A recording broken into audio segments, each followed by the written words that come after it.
Hi everyone, আসসালামু আলাইকুম। কেমন আছেন সবাই? আশা করছি সবাই ভালো আছেন। দেখেই বুঝতে পারছেন কি রান্না করব। আজকে হচ্ছে কাঁকরোল দিয়ে চিংড়ি দিয়ে আলু রান্না করব। এরকম কি আপনারা খান নাকি ভিন্ন খান, একটু কমেন্ট করে জানাবেন।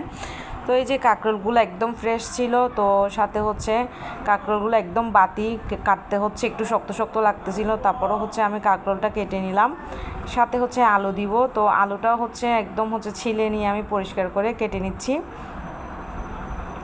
তো আপনারা কি এরকমভাবে খেয়ে থাকেন কিনা জানাবেন, আর না থাকলেও না খেলেও হচ্ছে আমার মতো এভাবে খেয়ে দেখবেন, আশা করি অনেক ভালো লাগবে।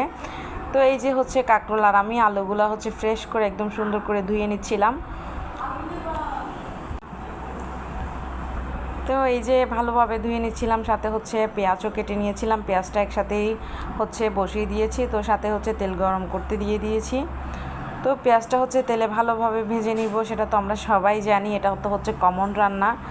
তো তারপরও হচ্ছে যেহেতু ব্লগ ভিডিও বানাই, তারপরও হচ্ছে আপনাদের সাথে একটু শেয়ার করা, এইটাই হচ্ছে মেইন। তো হচ্ছে এখন চিংড়ি আর হচ্ছে পেঁয়াজের সাথে চিংড়িটাও ভেজে নিয়েছি।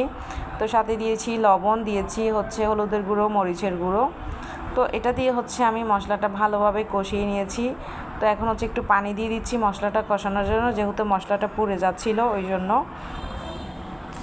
তো এইদিকে দেখেন আমার হচ্ছে মশলাটা একদম কষানো হয়ে গেছে, আমি বারবার নেড়ে চেড়ে মশলাটা কষিয়ে নিচ্ছিলাম।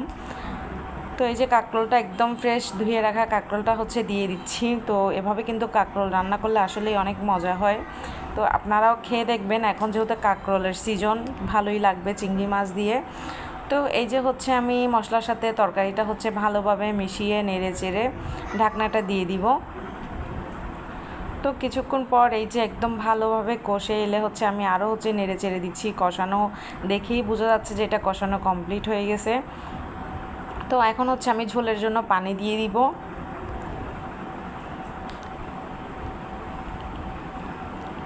এই তো হচ্ছে আমি ঝোলটা দিয়ে নিলাম, এখন হচ্ছে তো নেড়ে চেড়ে আমি ঢাকনা দিয়ে দিব। এভাবে ব্যাস কিছুক্ষণ রান্না করলেই রান্না হয়ে যাবে।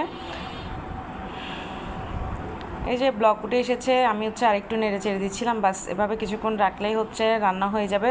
কাঁকরোল আলু দুটোটাই হচ্ছে সিদ্ধ হয়ে গেছে, আর কিছুক্ষণ রাখলেই হচ্ছে আমার রান্নাটা কমপ্লিট। তো আমার রান্নাটা কার কাছে কেমন লাগলো সবাই কিন্তু কমেন্ট করে অবশ্যই জানাবেন। আর কারা এইভাবে খান তারা তো হচ্ছে মাস্ট বি হচ্ছে জানাবেন, আর যারা খান না এইভাবে খেয়ে দেখবেন, অনেক ভালো লাগবে। তো এইদিকে হচ্ছে যেহেতু সিজনের প্রথম কাঁঠাল খেলাম, তার বিচি হচ্ছে ছিল, তো ভাবলাম এটাও ভর্তা করি। তো এটা হচ্ছে কাঁঠালের বিচিটা হচ্ছে ভেজে নিয়েছিলাম, তো ভাজতে ভাজতে হচ্ছে আপনাদের সাথেও বলতেছিলাম। তো এটা হচ্ছে কাঁঠালের বিচি ভাজা হয়ে গেলে তো এটা দিয়ে হচ্ছে আজকে ভর্তা হবে। তো ভর্তার রেসিপিটা আর আজকে দেখাই নেই, এটা হচ্ছে আমার মামিই বানিয়েছিল, আমি বানাই নেই। তো সাথে হচ্ছে এই যে রেসিপিটা কিন্তু কাঁঠালের বিচির ভর্তাটা অনেক মজা হয়েছে। আপনারা কারা খেয়েছেন সবাই জানাবেন।